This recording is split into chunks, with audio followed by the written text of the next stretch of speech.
was rubbing my eyes, struggling to wake up, as lights flashed up the stairs in the townhouse condo where we lived. I walked over and was nearly blinded by the ambulance lights coming up the stairs. Walked down, holding the railing, and a paramedic helped me step to the side. They brought my mother behind and brought her on the stretcher, and then I followed behind her out into the cold air, into the snow that had been there since my birthday party a few days before, when I had turned 7. Just a few minutes before that, my mother had woken me up. "Justin Hun," she said, "we have to go to the hospital." She had taken too much of the schizoaffective medication that she needed to take. But somehow, just enough joy, just enough strength, just enough had gotten through to her to make her make the decision to live. Maybe it was because of that 7-year-old boy in that house with her. I didn't quite realize the lesson that I was learning on that last night when I lived with my birth mother. Joy can be a matter of life and death. It's a lesson that we're learning across the United States today. In 2018, for the first time since World War I, we had our 3rd consecutive year of declining life expectancy. And there are a few layers that we can see underneath that. First, increased rates of suicide and drug overdose were major contributors. Below that, many people have seen evidence that there is an increasing decrease in happiness happening and increasing hopelessness.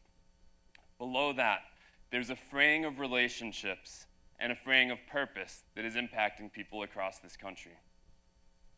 On the relationship side, in 1985, the average American had 3 close relationships. 25 years later, in 2010, that had dropped to 2. And on the purpose side, we're seeing workforce dislocation happening at a more rapid pace than at almost any time in human history. And in a society, the United States, that so strongly values work, where people find purpose in work, many people are being left unmoored by that. So we know that joy can be a matter of life and death. We also know that joy is essential to solve some of the most pressing problems facing us. Happier people and happier societies are more tolerant. And we need tolerance to have stronger, flourishing democracies and to have a more safe and stable world. Happier people are also more trusting.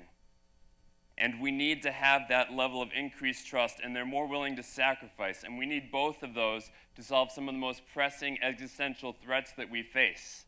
Global warming and a growing nuclear threat. We need to be able to come together and sacrifice to address those. And as I said, happier people also live longer. Okay, so we know that joy is important. How do we get there? For me, the realization of how to get there came slowly in a political battle about a casino in East Boston. There were people of goodwill and passion on both sides. My wife and I made phone calls. I tried my best to speak a little bit of Italian and Spanish in the diverse community where we lived to reach out. We held signs. We went to the schoolyard near our house. And while we held those signs, we had neighbors who brought us delicious potato and egg sandwiches with just the right amount of pepper. Didn't matter which side of the battle we were on. So through all this process, we gained a few things that matter a lot. We gained strong relationships, purpose, and it even connected later to physical fitness and fun. These strong relationships persist. 6 years later, we still need to always allow extra time when we walk through our neighborhood because we'll bump into friends and need to spend time talking with them. And when we had our 2 children, people brought us meals for a month after the birth of each one. They do this for everyone in the community. And in East Boston, a community where many people have limited means, when there are fires, when people die too young, the community rallies together to support them. And that connects to the next thing, purpose. People on both sides fought for a purpose related to this casino battle, but now people from both sides come together. We support immigrants in a community where nearly 50% of people are foreign-born, and they come from some of the groups most threatened by federal immigration policies. We support people struggling with an opiate scourge that's affecting this entire country.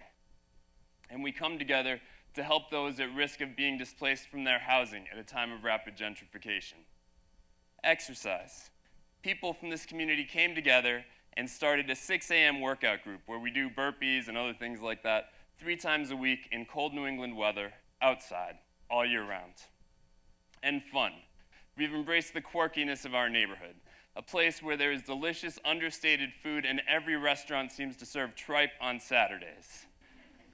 A place with outstanding waterfront concerts that have really talented youth who help to sing those with beautiful views of the skyline. A place with a candlepin bowling alley stuck a little bit in the past, where you bring your own beer, where they don't want to install modern technology, and where the jukebox has every song you want to hear. What we learned through this experience is something that I had first kind of started to find out working in my father's pharmacy as a young child. Joy lives in community. And the research bears this out. In the famous longitudinal Framingham Heart Study, it was found that having a friend of a friend of a friend who became happier increased your chance of happiness by 6%.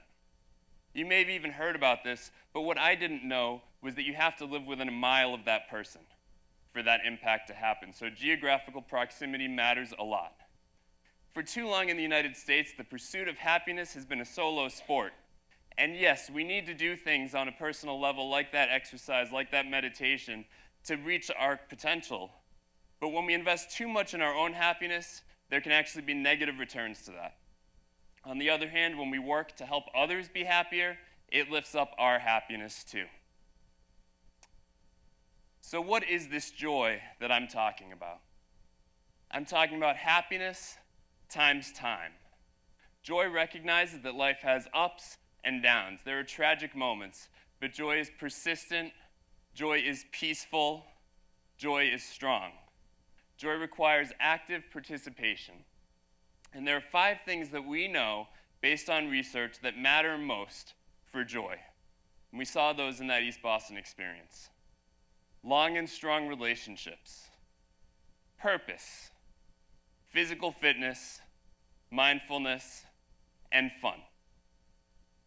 So there are already communities where these things are coming together well. They're called blue zones of happiness. They've happened almost as positive accidents of nature. But myself and friends are asking a question. Can a blue zone be made? Can we take the things that have helped us to be so joyful in East Boston and ensure that East Boston is the world's most joyful community? We believe that the answer is yes. We want to do this not just for East Boston, but so that we can do something that can be replicated in other places. But to get there is going to require a paradigm shift. So my final story. I've lived with my birth mother in the 6 months before that night where she was taken away. And during that time, we would often watch TV, some of the adult programs that she liked. And we'd sit up on her bed and do that before I went to bed at night. And many times I would sit quietly and say without looking at her, I'm trash. Meaning disposable. Meaning not of value. And how else was I to understand my experience of moving between family members, friends, and foster homes over that first 6 years of my life? I had had a lot of love and support, but still had been thrown around so much.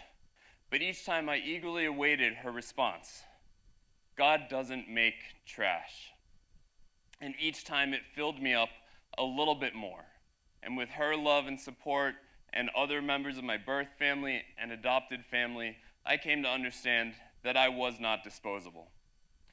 But too often, this society, which focuses so much on maximizing efficiency, treats the mentally ill mother, the foster child, the person struggling with addiction, like they are trash. And yet we know that we can look at things differently. There are deep-rooted philosophical traditions and religious traditions that speak about the value and dignity of each person. And so here is the belief that we need to create joyful communities. We need to believe that every person matters. At the East Boston Social Centers, the center of this joyful revolution, we have had a long-standing motto that brings together the purpose and the relationships with that idea that every person matters. When all give, all gain. So now let's take that motto and let's look at what we can do to transform one community and many others. Relationships. We can reach out to the lonely, disconnected people in our community in their homes. As people have in the joyful society of Denmark, we can found clubs that bring people of shared interests together. And we can use a Joyful Eastie app to bring people who live in proximity together in this pursuit of shared joy.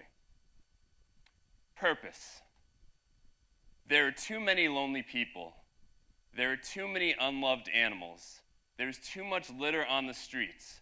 There are too many problems in our community for us not to engage every person to be part of the solution. No person is too broken to be able to make a difference. So we need to expand volunteer opportunities and opportunities to give and connect everyone with that purpose. And being part of a joyful revolution can help them do that too. Physical fitness and meditation.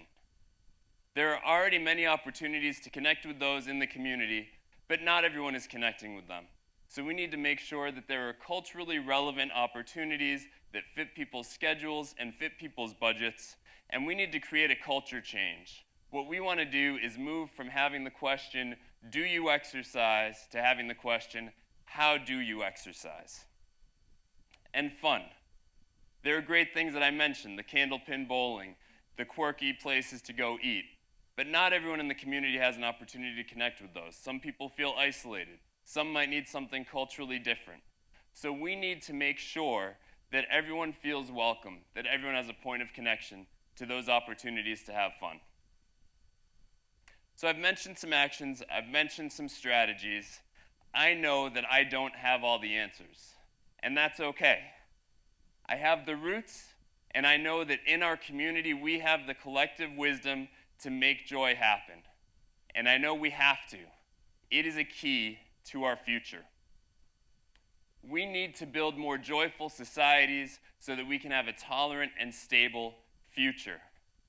We need to build a more joyful world so that we can confront head-on problems like global warming and the nuclear threat.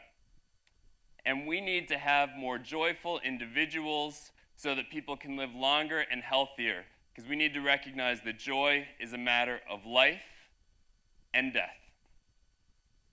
The way that we'll do this is doing this together with every person being a part of it. And we must do it this way, recognizing that joy lives in community. And we're going to do this now as part of the future in a time with rapid change and economic dislocation, as part of defining a new sense of purpose, recognizing that when all give, all gain. So what can we all do from here today? Today, when you leave this room, as you're walking through your community, you can smile at people and say hi and connect. Tomorrow, if you're not already exercising with friends, you can start a 6 a.m. workout group. In the time to come, when you find that person who believes they are trash, you can tell them that they matter. And in this time where everyone is starting their presidential campaign, like literally everyone is starting a presidential campaign, we can ask people, what is your plan for joy? In the months and years to come, we can each go out and find and create our own East Boston. And then we can look up at our community, at our nation, at our world, and realize that we help to make joy live there. And when we do, we'll find that more joy lives within our own hearts. Thank you.